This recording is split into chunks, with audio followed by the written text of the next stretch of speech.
Are some of you still digging your way out of snow and ice and bad weather out there? Hey, we can unmute. It's not too bad in Atlanta. What are y'all looking at now? I've seen some of the, I saw some of the videos of, so Atlanta has crazy drivers like Texas. At least y'all are a little bit more, y'all deal with snow more than we do. So, but I see y'all have crazy drivers out there too. Oh, it's rough on us. But luckily we didn't have any, it wasn't iced up on the roads hardly at all in Atlanta. I know north of Atlanta definitely got it, but here it was not bad. I mean, I had a little bit of ice, but it wasn't on the roads. So I just didn't go out on my deck, but I went out in the car. Yeah, good. So I won't complain about our 62 degrees today here in Austin, Texas. I'm going to Boston area next week, and I was looking at the weather. I was like, oh my God, 49 degrees next week. It's gonna be like that. So I'm having to do some shopping. But we are going to go ahead. I don't know if Alex or Toy, if you all had anything you wanted to say before we started. Otherwise, I'm jumping in. Yeah, for me, just happy to be here. Happy to see you again, Terry. Happy to see everybody else. Yes, in this session, you are able to unmute yourself. And Terry, if there's anyone that you want me to also additionally spotlight, if you're, in conversation with them, I can definitely do that too. But everyone should feel free to come off mute whenever they want to. If they are uncomfortable, you can just type in the chat and I'll be sure to interrupt. I do apologize if you hear the sound of a boulder coming from my end. It is a bathroom being gutted. It's terrifying my cats. But other than that, we are ready to go. You all know now, please don't apologize. You're going to see the light with my lighting it'll be light and it'll kind of get dark. I'm at my daughter's, and she's got all this natural light in here and it is horrendous for the darn Zoom. So just know that's what's going on over here. So thank you all for coming. What we are going to do is we are continuing kind of the training in terms of you being able to get booked locally. So this is session 2. And what I'm going to go through today, let me kind of share my screen. I'm really working on you being able to identify who you can utilize as partners. And I'm going to walk through like 2 different sets of partners. We're going to kind of talk through them. I will try to give you a few minutes as well in between some of the slides so you can start downloading the file in your mind of potential, organizations, groups, people that you can start going after to start building up your pipeline with being booked. For anybody, again, just really, really quickly, who has not, you may not know me. Again, my name is Terry Moten. You can hear with my Southern twang. I am here in South Texas. As a matter of fact, right here, Austin. I am a UT alumni. Hook'em. My daughter is getting ready in May to be a UT alumni as well. And I started with my journey in terms of, being able to build a really strong book of business.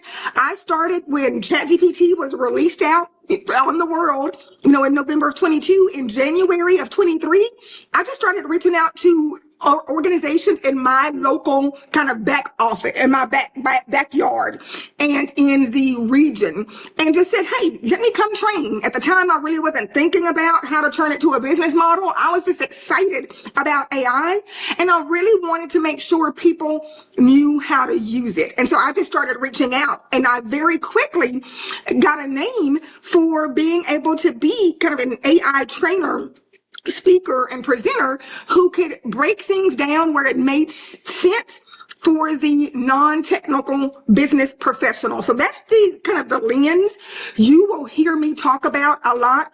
You really have to, if that's an audience you're going after, you've got to make sure as you're doing presentations, it really resonates and hits with that non-technical business professional. There's a ton more of them than there are those folks that are heavy on the tech side. So today, what we're going to do, like I said, we're going to look at identifying some best partner fits for, your audience you may be going after.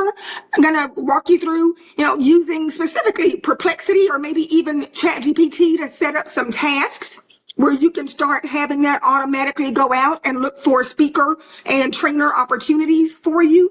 And then we're going to kind of walk through kind of what I call a 10-touch system, something that's not going to be overwhelming, but will allow you to really start building a solid pipeline. Please, if you have any questions as we're going through, come off mute. I don't always see when your hand is raised, so please just feel free to come off mute if you've got, whether it's questions, comments. This is going to be very interactive. So today, we want to start with, okay, who are the groups of organizations that you can start making sure they know you? There's a lot more organizations out there than you think that need to know you. And like I said, I really want to use this to help open up that file cabinet in your mind. And so this is going to be partner hosts. And what I call partner hosts, that's going to be people or organizations who have some type of ready-made audience that you're able to get in front of. So of course, low-hanging fruit, we do know, chambers of commerce. Some chambers want you to be a member before they allow you to reach out to them. You don't, but that's not necessarily the case. I am not a member of any chamber, and I speak with chambers and do presentations quite frequently. One of the things you may have to do kind of when dealing with a chamber is, you can even offer to do a quick, maybe like a 30-minute virtual training for their leadership team, the executive team, because and many of the chambers as well have a business I think call it like a business committee, but it's a committee that they're the ones who look at programming for the chamber and that type of thing. But, if you're having a hard time getting in with one of them, offer to do like a 30, 45-minute training, do it virtually, unless you want to go down and meet with them in person. It's a lot easier to do it virtually because you can coordinate everybody's schedules, but so they can see what you do differently. The next group you want to look at is economic development organizations, or economic development corporations. They're typically known as EDCs. Has anybody or is anyone familiar with kind of local or regional EDCs in their area, economic development in their area? Does anyone have, know for sure, hey, yep, I've heard of our area EDC. If you would drop a 1 in the chat, if you you've got an area EDC. Okay, perfect. With EDCs, there's a couple of things you need to consider. There's 2 types of EDCs, and a lot of people don't realize this. You have an EDC, one type of EDC that's typically going after huge companies. They're going after like Caterpillars, Dow. They're trying to bring in large companies into the area for primary jobs. Some of them will also help cater to some of the small to medium-sized businesses. But when you're looking at those, a lot of those that are going after the larger companies and organizations, they may or may not be open at this point to, you talking to them about kind of being able to be a partner so you could do training. The group that will partner with you though, and I know here in Texas, I don't know how it's set up across the U.S. In Texas, you have what's called a 4A, the number 4, the letter A, 4A EDC. And then you have a 4B, the number 4, the letter B, Economic Development Corporation. That 4A, like I said, that's the big one. They're bringing in huge companies. The 4B, they typically have monies that are set aside to help small businesses, small and medium-sized businesses in that region. So definitely, if you're in Texas, look up who are the 4B economic development corporations or economic development organizations. If you are outside of Texas, when you're kind of doing a query about economic development organizations in your region, ask, are they only, are they only looking at large companies for primary jobs, or do they also service and serve small and medium-sized businesses?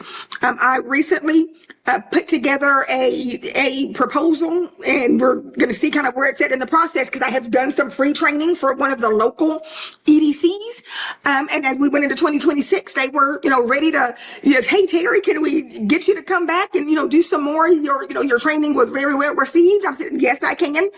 There is going to be a fee for it though moving forward. So EDCs will again contract with you to come in and provide training. SBDCs, SCORE, and women and minority business centers. How many of you have heard, because we've had some calls previously, especially if you've heard Wayne Clayton, and again, this was probably 6+ months ago, if you've heard him talk about, and some of us are SCORE presenters and SCORE trainers. One of the areas that I would encourage you to look at, so first and foremost, these organizations that I'm getting ready to talk about here, they do not pay for you to come in to do training. So it is pro bono training, but the opportunity is that you are talking to, again, small and medium-sized businesses. Most of them are small, but you can have businesses in there. They're not all brand new, completely startup. You definitely have some of those. You also have businesses that are, they may be established, but they are getting ready they want to grow more.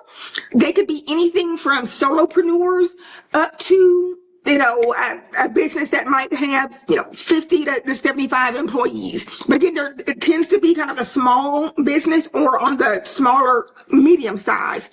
One of the things you can do, I'd encourage you, is, and they're always, many times, they're very open to you working with them, is working with local SBDCs, small business. Does anyone here work with an SBDC? Or have you approached one of your local SBDC, small business development centers, or SCORE? If you're doing some work with them, please drop a 1 in the chat if you're doing some work. And I would love to hear what's been going on if you're working with them. It looks like we don't have anybody. Okay. So these are really good opportunities, especially if you're just now starting to, want to, I call it kind of cut your chops on doing presentations, because most of these organizations have truly a plethora of monthly workshops that can be done, and they're always looking for speakers. Many of them do have at least a couple of AI types of speakers they can bring in, or trainers they can bring in to do workshops, but they are always looking for good ones. So you want to have a conversation. So with SBDC, you're typically going to reach out. Your contact is going to be they all have a training coordinator, and that's who you want to reach out to and have a conversation with. With SCORE, you want to reach out to, it might be whether it's the executive director or the chair of that SCORE. The other great thing about those two, SCORE and SBDC, is, again, their presentations, for the most part, their workshops are virtual, and they share the information with other SCOREs and SBDCs around them. So they don't like to just do, where one of them is doing it in a silo. They make sure that all of the other ones kind of in that region or maybe in that state know about it, so they can also share it with their contacts. Whenever I have done, and again, this has literally been for at least the past 2 years, whenever I've done a virtual presentation for SBDC or for SCORE, there's typically a minimum, because it's AI, remember, it's one of the hottest topics out there. There's typically at least 70 plus people who register. And again, of course, you don't always have that many attend, but I normally on mine have at least at a minimum of 40, 40 to 50 at a minimum who actually attend the training that I do. So I would start look at making relationships with them. With SCORE, the other thing too, I will let you know is you want to talk to them about being a workshop presenter. If you do not have the time to be a SCORE mentor, because they may ask you to, hey, would you be a mentor and, work and help help businesses? You're looking at normally, 7 to 10 hours a week of working pro bono with businesses. So tell them you want to be a workshop presenter. That's the role you would like to take, and they'll walk you through that. Business and industry associations, one of the things I implore you is it does not matter. Oftentimes, it doesn't matter if you don't have a domain expertise in a particular business or industry. If you start letting them know you can come in and do, an AI training, an AI workshop with, if they have an upcoming, conference or an upcoming industry meeting, then again, they have to see that you know what you're talking about. And if you can provide a topic that, again, with a little bit of research, you can make sure it is relevant to them, many times they will bring you in for that. And you just want to start looking to see what's going on. I've done stuff for, again, industries and organizations that I have no domain expertise in whatsoever. Education, higher ed, K-12, public sector. But because I know I can make it applicable for them, they will bring you in.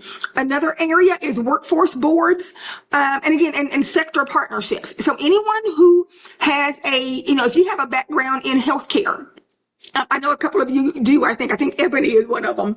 If you've got a background in healthcare, if you've got background in education, a background in manufacturing, a background in, HR, what have you, start looking at those organizations.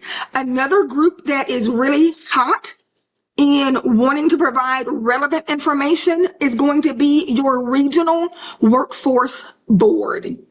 Again, your regional workforce board. So what I would encourage you to do is just Google, where is the local workforce board for like your city or your geographic area, because they all have them throughout the U.S. The reason they would be open to partnering with you, a couple of things. Number one, to do internal training for their teams. A lot of them got hit with pretty big funding cuts from a federal level when 2026 rolled in. So they're having to do more work with less people. So if they can be trained on, again, how to use, whether it's ChatGPT, Copilot, or what have you, just a few little things that can be done, they absolutely would be typically kind of open to bringing you in for training. And that is a paid training. Now, some of these you may have to, like I said, do a free training. You're not giving away the farm. It's 30 to 45 minutes, like I said, with the leadership team. So they see what you're talking about. But workforce boards are, I think, very underutilized in terms of you getting a kind of a foot in the door, because once you can start doing some stuff with them, they can also open up the door for other employers that they are doing work with. Again, libraries, that is absolutely, I have done several for our local library before, just where they said, hey, Terry, would you come in? Can we, give us a topic and you do some training? We'll do the marketing and get community out. So that's an area you can go. Again, higher ed and community college and K-12. Absolutely something you want to look at. And remember, when you're looking at kind of having these types of partnerships for you to come in, you're really looking at being able to build a pipeline of recurring workshops. I hope ideally they're not just kind of a one and done, but where it can be recurring. With higher ed and community colleges, and with K-12, remember you've got a couple of different audiences. You have number one, and it's a slower It's a slower process. And sometimes it's like hitting your head against a wall. You've got faculty and teachers for K-12, but you've got faculty with higher ed and teachers with K-12 that you can do training for. That one may be at times difficult to get in. I would absolutely share with you, if you don't have, 4-year university higher ed contacts, start with at the community college level. And what you want to do is so at community college and at 4-year, but specifically community college, you want to look for and ask for the faculty senate president. The faculty senate president and leadership, because that's who you want to get in front of, because they're the ones who are making recommendations to the administration on what they want to have for professional development, because they'll be using professional development dollars for you to pay for you to come in. Now, they may also say this, because this just happened with a recent college that I did training for. They wanted me to come in, but they're like, Terry, we have no dollars. Literally, we have no professional development dollars. And again, as funding cuts have happened, you may see this. But what they did, they went to the president of the community college, and she told them, go and ask for a grant from that college's foundation. So all of these colleges typically have some type of foundation.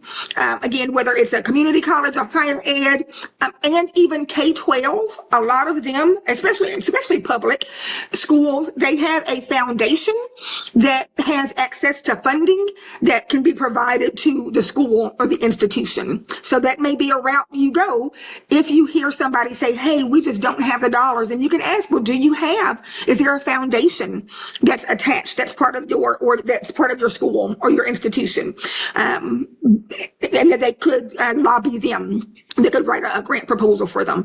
If you are in an area where you got co-working spaces, incubators, accelerators, those are great as well. I've done it for an accelerator, and I do at least 2 trainings a year for an accelerator in Corpus Christi in South Texas. Those are great areas. You're looking for, whether it's an executive director, some type of program manager at these spaces, because they want to provide as much information and resources as possible to their members. So many of them are open. So you're just having a conversation about what are you providing to your members, especially when it comes to AI. Again, civic and service orgs, I think this is one of the quickest places to get in. Rotary, Lions, Kiwanis, they all have meetings, especially Rotary. Rotary is low-hanging fruit. You do not have to be a member, but Rotary has weekly meetings. Is anybody involved in Rotary? Anybody involved in Rotary at all, even on a non-AI level, or have ever been involved in Rotary? Anybody? If you have not, you can also hit 2. And with Rotary, one of the things that I'll say, like I said, is they have weekly meetings. They are always looking for speakers to come in. Normally with Rotary, you have anywhere from 30 to 40 minutes to come in and do some type of topic. It is a great entry point to go in and be able to do something for for those members and those attendees. And remember, typically Rotary, you have, again, a higher level business leadership that's in there. So you've got access to leadership teams, because those are typically who the members are that are going. If it's, nonprofits that are there, it is typically going to be the executive director that's there. For businesses, you're going to have, again, the business owner or the CEO or a president or something like that. So you want to you can reach out to the president of like a Rotary or these organizations, but also look for, who typically it's a VP of programming that is setting these up. But that, I promise you, that is probably the lowest hanging fruit that most of you can get booked within the next 2 months. Again, depending on how long they've already booked out. But a lot of times they get you booked in quickly. The other thing to let them know is that, especially Rotary, like I said, because they've got weekly meetings, the other thing to let them know is if they ever have a cancellation of a speaker, hey, to reach out to you. And if your schedule allows, you'll come and do and speak for them and do a training. But I would encourage everybody by February, be reaching out to especially your Rotaries. Then of course you've got professional chapters, SHRM, you've got different professional types of organizations for, all of these, and a ton of different roles and things that are out there. And you can start looking at, here's one of the things I would encourage you to start doing, is start being conscious of the conferences and regional summits that are happening in your area and even in your state. And I'll show you too, where again, you can use, whether it's Perplexity, you can use Gemini, you can use ChatGPT to kind of set up a recurring task to go look for those things. And I'll talk about that here in a minute. But before we go to the next slide, looking at this, does anything stand out? Are there some areas here that you're like, hey, Terry, I didn't even think about that, and going to talk to these people? Any feedback there?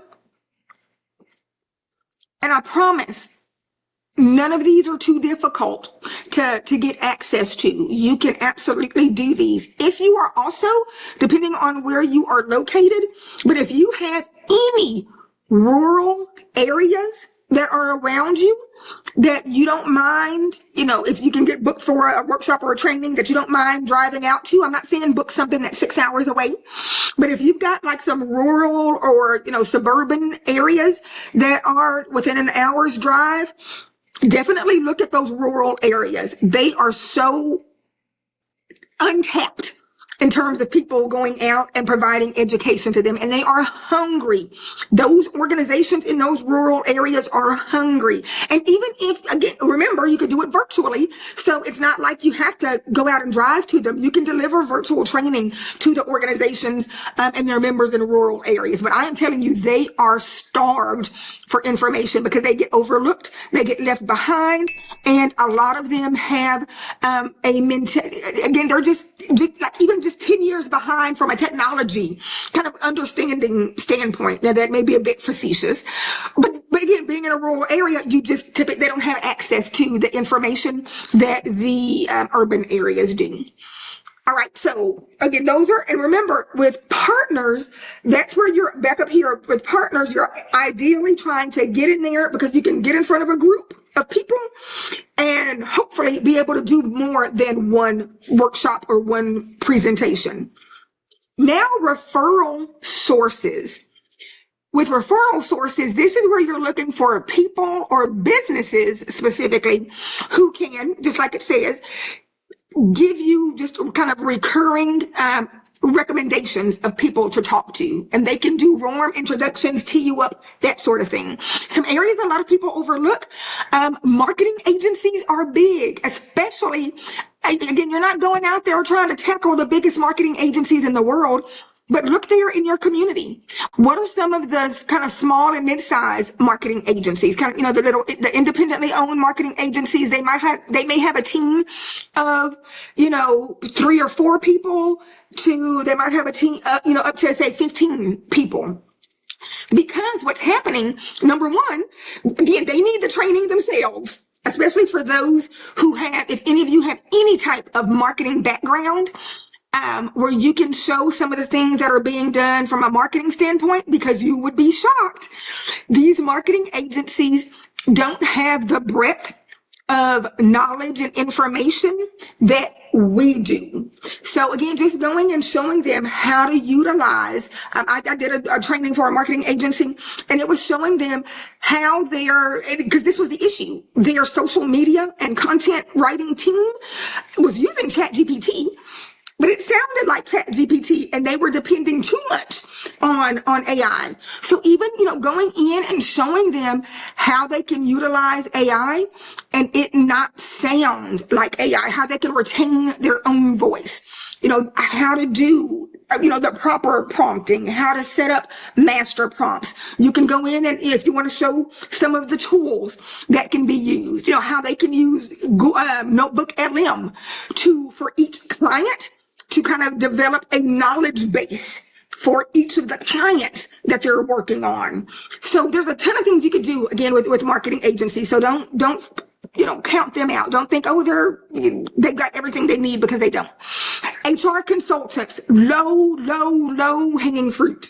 So if you can talk to HR consultants, like independent HR consultants are great, because they're always trying to provide additional value. Number one, they also typically are not using AI to their capability.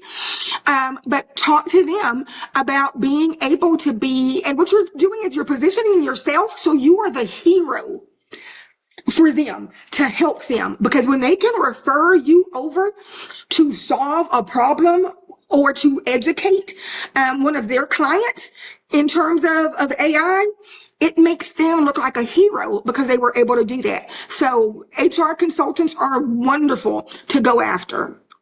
Again, fractional leaders, again, looking at whether it's CFOs, CMOs, COOs, you name it. I'll give you a great example. As a matter of fact, I have a fractional team that I've been talking to the president of the company. Their organization is a fractional CFO organization in the Houston area. And I was referred to him. We've had conversations each month for the last maybe 3 or 4 months. And one of the things I told him, I said, and because we've got it set up for, actually it's next week. I said, let me come in and do a training for your team, because he wants to refer me. I said, let me do a training for your team so you see exactly what I do in terms of the AI training. And you can hear a little bit more about that. I'm not charging them for this, because I'm looking at being able to set up a relationship with them. But these fractional leaders and fractional organizations, again, are great, because they can't be all, many of them as well, they, have some knowledge, some level of AI understanding, but they want to be able to bring in an expert. And when you can partner with them, again, it helps make them look good. Of course, CPA firms, right now is their crazy busy season, so I would probably not be reaching out to CPA firms and tax advisors unless you have a personal relationship with somebody. Then you can reach out to them. But you also want to just be able to, again, set yourself up in a position to be referred, insurance brokers, all of these.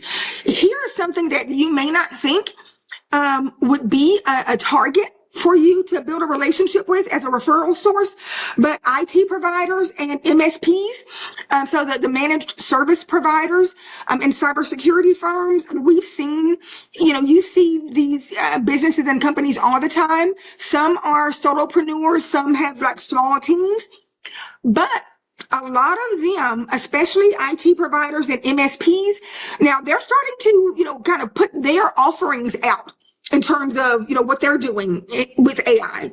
And what I have been seeing is this: they are putting together various AI offerings. They are bringing on different platforms. I know you, and I can't think of the name of any of them right now, but you've seen these different platforms where, they can sale for a subscription. It might be $50 a month, $100 a month, and and then that organization has access not to just ChatGPT, but it's ChatGPT, Copilot, all the LLMs. They got access to all of those. So you see a lot of MSPs and IT providers starting to do that now, and they're starting to do consulting, AI, what they're calling AI consulting. But many of them don't understand the change management piece.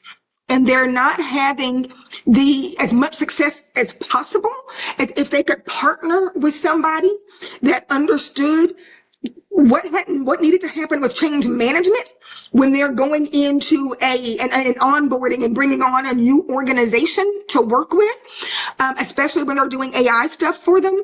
That's a huge area, because they're just going in where it's an IT decision. And we all on here know it is not in terms of having an adoption and integration, it is not an IT first decision. It is a change management decision, a people decision first. So anyway, so those are great opportunities to reach out to. And again, all of these, you're just having conversations. You're not trying to hardcore sell them on, hey, use me. You're trying to open the door to have conversations. And then all of these, again, legal professionals, event organizers, community connectors, franchise brokers. Here's another area that I'm starting to get into and get some traction. And you see a lot of independent, like franchise consultants. And then you see some smaller, like franchise brokers and franchise networks. You coming in, being able to offer, your services, whatever you have your services set up as, but if it's training or kind of the whole back end work, a lot of them don't have a dedicated kind of AI expert. They may have kind of somebody in-house that's dabbling with it along with doing their regular kind of franchise consulting work. But if you could come in and develop a partnership with them where you are now that kind of that AI branch, that AI education or that build out branch for them, they would be open to doing something like that. Again, you're going to need to do show them what you know and what you can do. And always be looking for, last thing here, for those community connectors. Who are people in your community that are in the know, that are kind of those movers and shakers that can easily refer you? So I'm going to stop right here for now before we move on, because I have talked and talked and talked. And I want to get some feedback from you all. Based on kind of these different sources, again, referral and the partnership, what are you all thinking? Anybody see some opportunities that they hadn't considered? But what are you thinking in terms of the ability to get booked kind of, again, locally?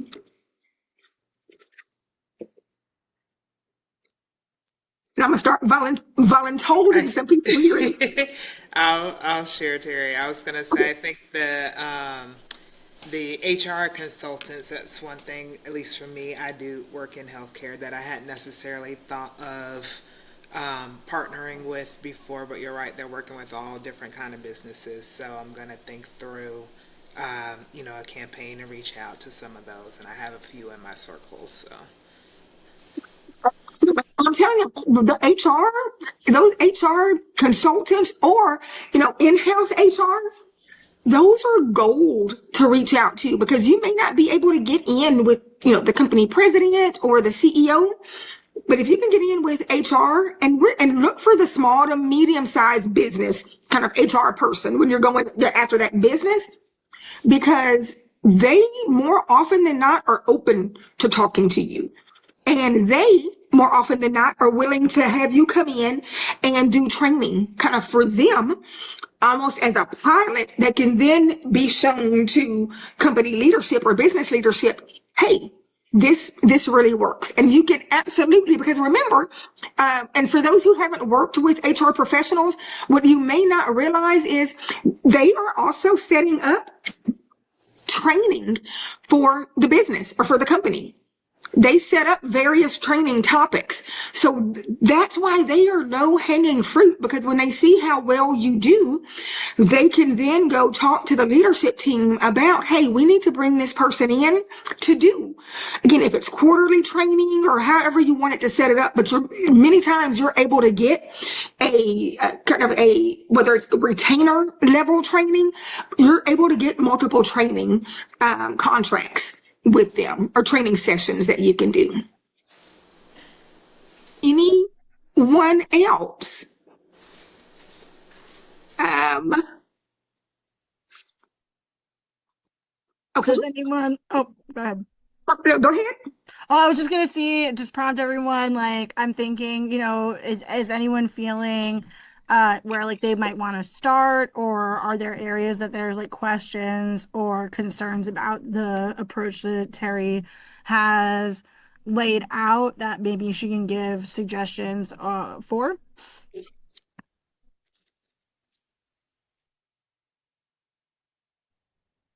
Hi, it's Tammy Smith. I think for me, because I'm so new to this, that all of this is incredible. And I just keep thinking, okay, this is for when I'm ready. This isn't now, this is for when I'm ready. And I know in the last time you said, don't assume that you're not ready, but it's a huge step to go from learning to thinking that you now know enough to train or to advise anyone. Like to think that I have the knowledge to advise anybody else on AI at the moment is just, it seems crazy to me and a little overwhelming. I do understand that. I do understand for many people, whether you're starting kind of brand new and in that learning process, like you are, Tammy, um, or even somebody who is a seasoned, trainer or workshop presenter, again, but kind of being in a new area, absolutely can have imposter syndrome. I get, depending on the audience, and especially if it's an audience, a sector that I haven't worked with before, I often, get imposter syndrome myself, but work through it because I realize kind of the depth of knowledge most people have is out there that you would be talking to, that depth of knowledge they just haven't been exposed to. So I'm going to ask you, so let me ask you this, Tammy.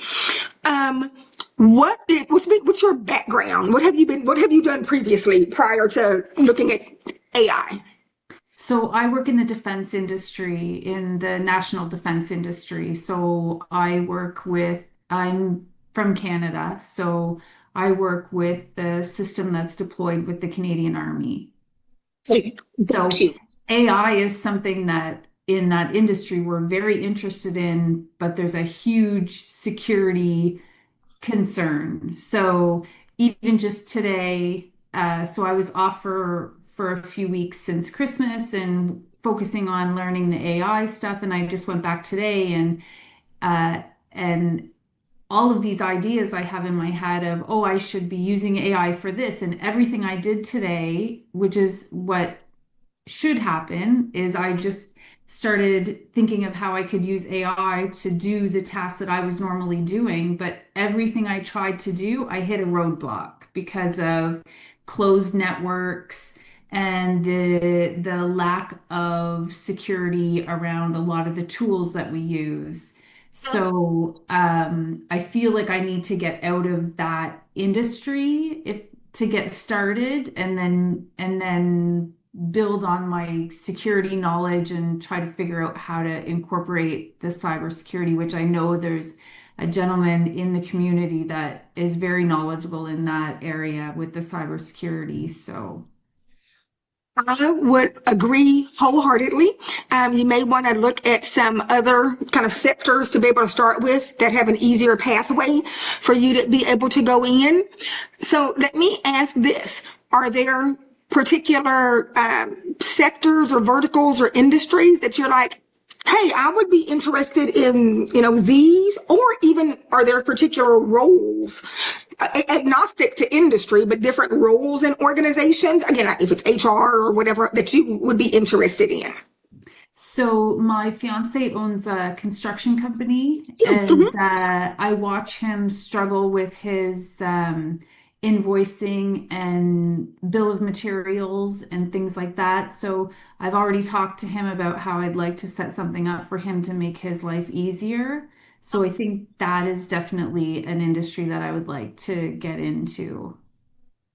Absolutely. So then what, if I were you, Tammy, one of the things I'd be thinking about is, again, what's that? Cause you've already talked about he has issues with, and I know it's across the construction industry, with invoicing and things like that. So, identifying what are some of those problems that you can solve, but also, what are some areas that you can come in and provide what I call more of a general AI literacy around that would help them. Okay. So do you have a preference for any of the large language models? Do you like one or two more than the others? I'm more familiar with ChatGPT. That was the first one I started with, and I feel like every day I'm installing a new tool to learn and build on. So I'm using Notebook LLM or Notebook LM now, and Perplexity and Gemini. So I just keep loading more onto my tool list. So you've been able to, even if it is starting with ChatGPT and kind of working with some of the people in construction, again, whether it's construction business leadership, whether it's the managers, but showing them 3 to 4 things that they can utilize ChatGPT for, and maybe another tool as well. And Right. to me, again, that's where you start. It is so much easier, like I said, because you can get past the nerves when you're again training them on something. I promise you, they don't know. They are using it for impulse, and that's about they're Yeah. using it for anything typically. But whether you are showing them how in Gemini to do deep research, if they want to do like a competitive analysis, whether you are showing them, I don't know if you're at the point where you're building, say, custom GPTs, Just but if starting, it, yeah. okay, so helping them where you're showing them where they can build a proposal GPT to help with their proposals. They all have sales teams, or at least a salesperson, typically, in a construction company where there's a salesperson or a team. So, if it's showing them, again, some things that can be done, and I come back to that the low hanging fruit in many of these organizations is HR. Yeah. So, and it's not that you're going out having to create all this custom stuff and learn all of these new things, but it's giving them just here's a few ways you probably haven't even thought about using Chat GPT or what Gemini or what have you. Yeah. The next time when they have a staff meeting, because many of these organizations do, or especially if it's if it's a management level staff meeting, ask, could I come in and show you a few things, over a 30 or 45 minute kind of time frame, and just start to get used to practicing having the words kind of come out of your mouth. Okay. The other thing is, I tell people all the time too, if you're kind of nervous getting in front of another audience, get some friends, family members. Hey, we're gonna go over this stuff. I'm gonna show you how to use these things. And it's just a matter of, again, starting to have the words come out of your mouth. But and I know I say it over and over and over again. And I would love if Terrence. So whether it's Terrence or I don't know if she is still on. I know Sylvania had been on, but is there anybody else other than Terrence that has been here for at least a year? That has been here for a year? Anyone else? I think a lot of you are pretty new. Um, Terrence, are you able to come off mute? I'm not sure if would you would I you suppose I could come off mute. would you, because I know you also, you're continuing to kind of hone in doing, like presentations and workshops. What advice would you have for somebody who feels I'm not there yet. I don't know enough. I'm so new into AI, the community, into learning. Well, what I did was I started building GPTs. So custom GPTs, I just started building tools that business owners could use. So my intent was to do this so I can establish myself as somebody who knows about AI. And I will share my link to my library.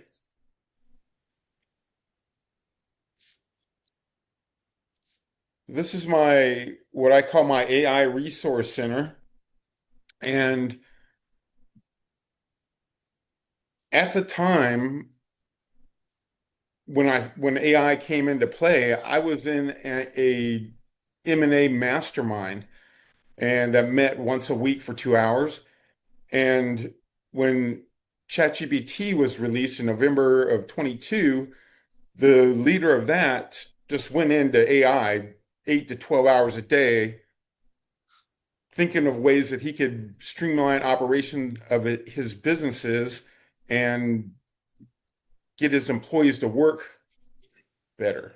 So I was getting a fire hose of that for 2 weeks. In the meantime, I'm watching Chris Daigle build ChiefAIOfficer.com, but I was already getting too much. So it was like, whoa, whoa. So it was about a year before I said, okay, I'm going to go see what Chris has. And what I had mapped out, Chris had, cleared a path out. So it was like, this is obvious. I need to join Chief AI Officer. Also knowing that Chris Daigle brings value when he builds a community, I knew that it was going to be a community that value is going to be brought to on a regular basis. So that's one of the other reasons I joined. And I just, started working with it, and it was ChatGPT. And I've played around with everything else. I use Claude for coding. I've had GPT get stuck on some things, and I take it over to Claude, and a couple of iterations later, it's fixed.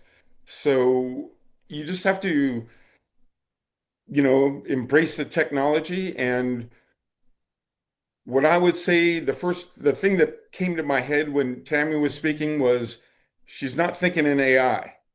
Because when you start thinking in AI, there is no boundaries.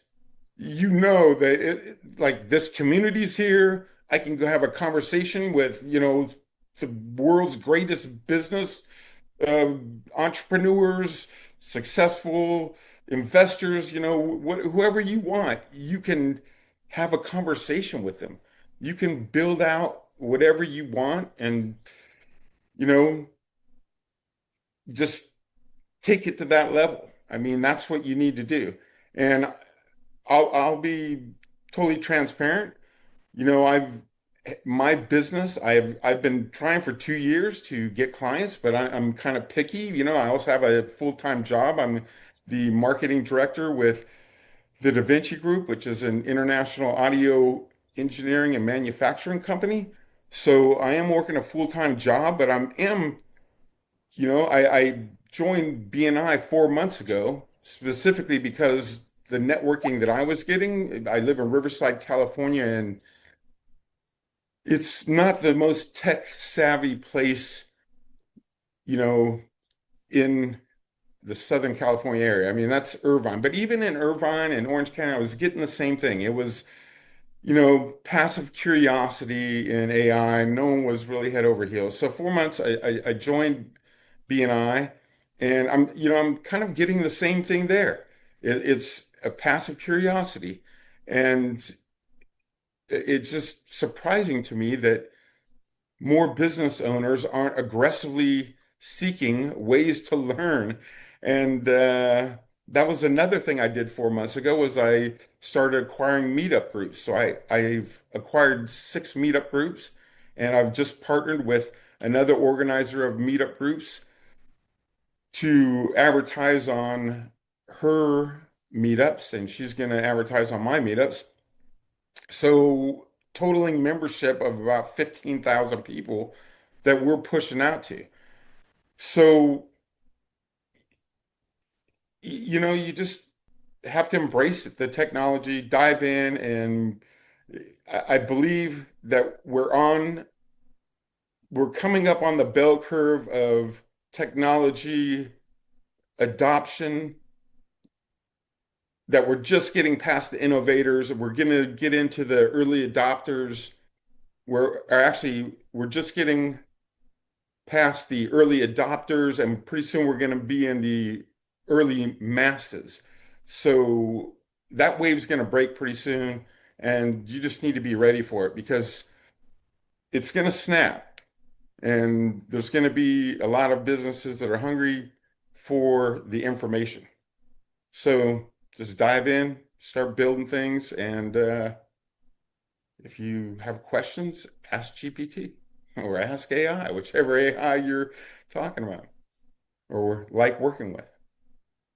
You, Terrence. And Tammy, the other thing I would say, and I'm saying this to all of you as well, is you also now need to become, in your learning process, you need to become much more well versed in kind of the governance piece. And I know you talked about, Tammy, in terms of like with cybersecurity, but we all have got to really level up in terms of showing businesses, organizations, people how to use AI responsibly, because I think many people, and I'm putting myself in that, self-included in my earlier time of training.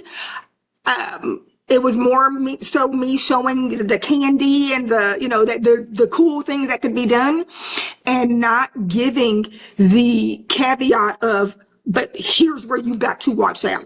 Here's where there's a cybersecurity issue.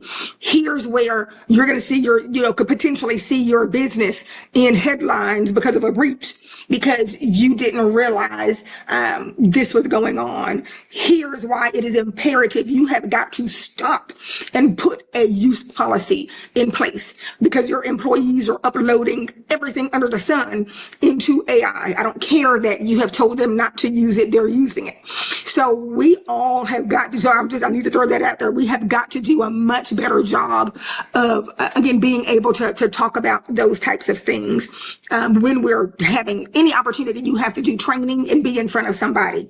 One of the last things I want to show you is, and again, whether you use Perplexity, whether you utilize Gemini or ChatGPT, but one of the things you can do is, and I'll show you like what I've set up for me, is you can kind of use a prompt, and I just have a resource, or actually you'll get this, so you can, utilize this prompt or change it however you want to, but to look for different, say, speaker opportunities, or even, and I haven't done this one, I need to get this in place, or even doing a community calendar crawl to see what type of events are going on and happening.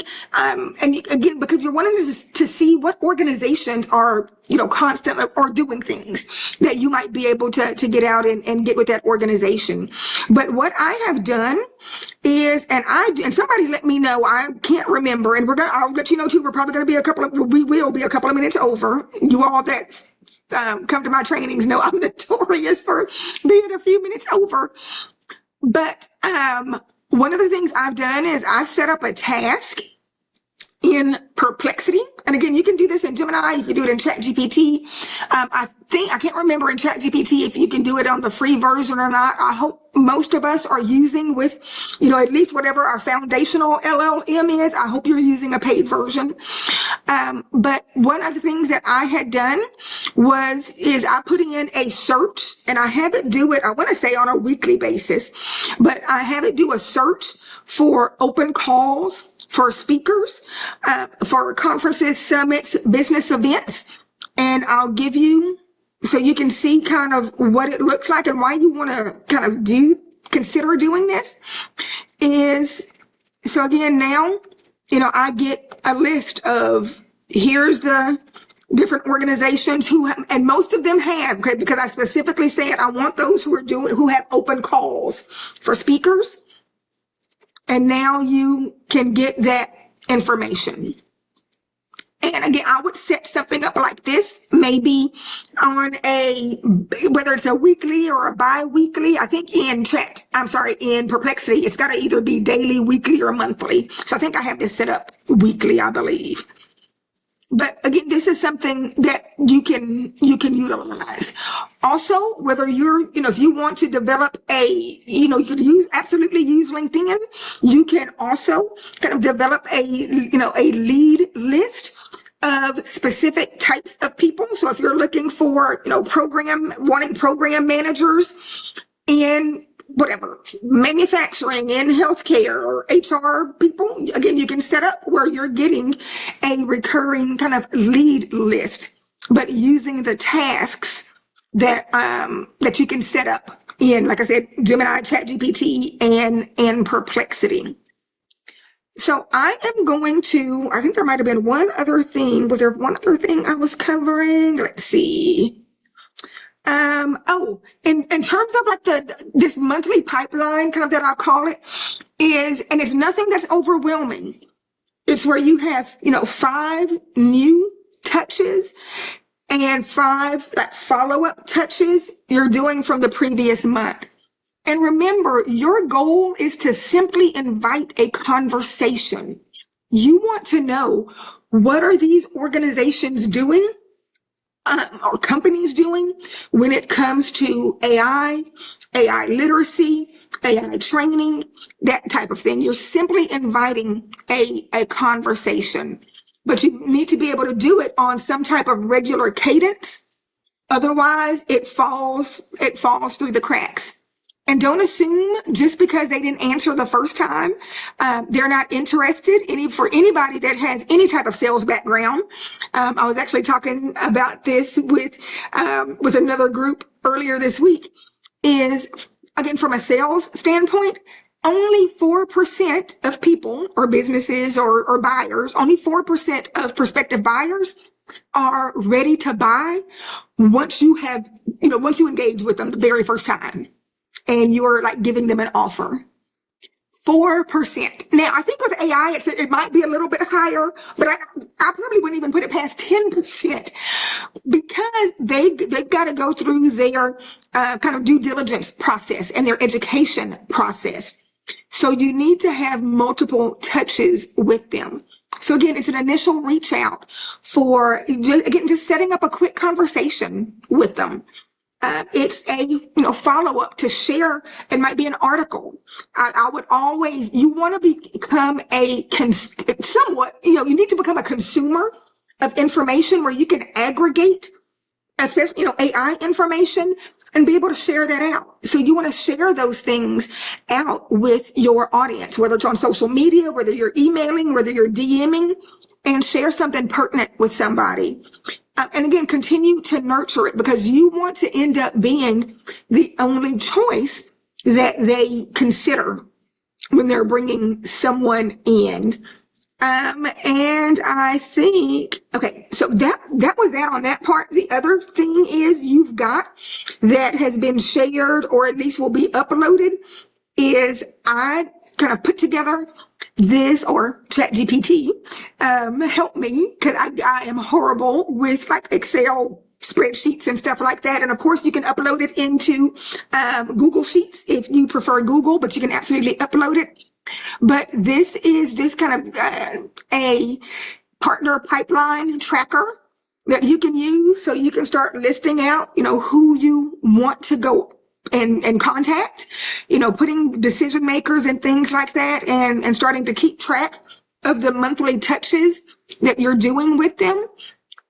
The last thing I want to say, and then I'm going to hush up, is even if you can start getting in front of a small audience of family, friends, if it's your kids, if you're showing them things that can be done, you just have to start verbalizing the information. I think that's where so many people get stuck, is not knowing how to, and we're going to get into it in future sessions, not knowing how to put together a workshop of information and deliver that. And you want to, again, you want to go in, ideally having one type of audience. And again, whether it's a chamber and you've got multiple types of people in the audience, could be business owners, career professionals, or what have you. But, for, one audience, and if you just go in and show them how to solve one problem and do it in detail because they need to walk away with value, that's what you're doing. And right now, there's a huge need for education. That's the last thing I'm going to say is there's such a huge need for education. There is a huge gap in what people do not know that I assure you, you're already, you take for granted. When I say this, and you're going to hear me say this in every session, we are in an echo chamber. we are in an echo chamber because we're in here talking about AI daily. We assume the rest of the world is doing that, and they're not. They're too busy, at their job, running their business, that type of thing. So find a few things you're really comfortable with, kind of practice. I use voice mode with ChatGPT and kind of practice if you want. Let ChatGPT give you some constructive feedback. But the sooner you can start dipping your toe, you'll absolutely see you can do this. Any questions? I have something to add to that. Mm-hmm. So, as you know, Terry, my first presentation was a train wreck. So, and that was another reason that I started meetups because I knew that I had to do it. I needed to just find my groove. And in fact, my first meetup, I tried to do the exact same thing that I did for the SBDC, and it was another train wreck. And it was like, what is the problem? So I figured the problem was I'm a hands-on person. The slide decks, and having something else to read, and that it didn't vibe with me. So I've got in my groove, and now I know. I've been getting 5-star reviews for my presentations because now I'm showing people. I'm going through the processes. So whether it be, you know, hands-on training or if you're a slide deck person, you need to find your groove. And I'll tell you that one thing I learned was don't save your Q&A to the end. Ask questions because you need a breather. You need to give some information. You reset, even if nobody says anything, and expect nobody to say anything, but that's just a reset for you, and it lets them know that you're ready to engage. So if there are people that have questions, you're going to be able to give them the opportunity to engage with you, and that's really what you want is engagement. Last night for my AI Business Growth Tuesday, we had Savannah there, and she did an excellent job in the training, and she like kind of insisted, or hey, let's open it up to what other people are doing. And she because nobody really wanted to talk. And then she just started working people out. And as they talked to her, people were coming out of the woodworks, and it was like, whoa, this was better than the presentation. And not that her presentation was bad. It gave great information, but the interaction was just like, oh, like this is, this is how you get to know people and find out where they are in business and on the AI side of things. And if you are looking to learn about custom GPTs, next Tuesday, my meetup is going to have, or I'm going to be training on building custom GPTs well, actually, I'm going to do this presentation on Thursday for CAIO as well. So if you want to get a double dose of the same thing, it's going to be building custom GPTs with actions. Thank you, Terrence. Thank you. Well, we're 10 minutes after, so we are going to let everybody go. Again, if y'all got any questions, don't hesitate. DM me, email me. I'm accessible to help anytime you need a hand, some advice, some info. I'm here to help. Y'all have a good evening.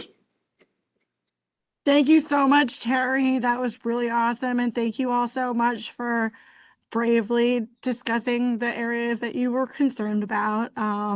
This can all feel so overwhelming. And it's really, I think it's always really important for everyone to hear where the support can come from, because, we have wonderful humans like Terry who are experts in their field, but they only get there by not knowing at some point and learning. And so that's why we're all here. And that's awesome. So thank you all so much. I'll make sure that these recordings are there. And Terry, I'll probably hopefully see you next time. And everyone stay very, very safe and hug your neighbors. All right. Thanks.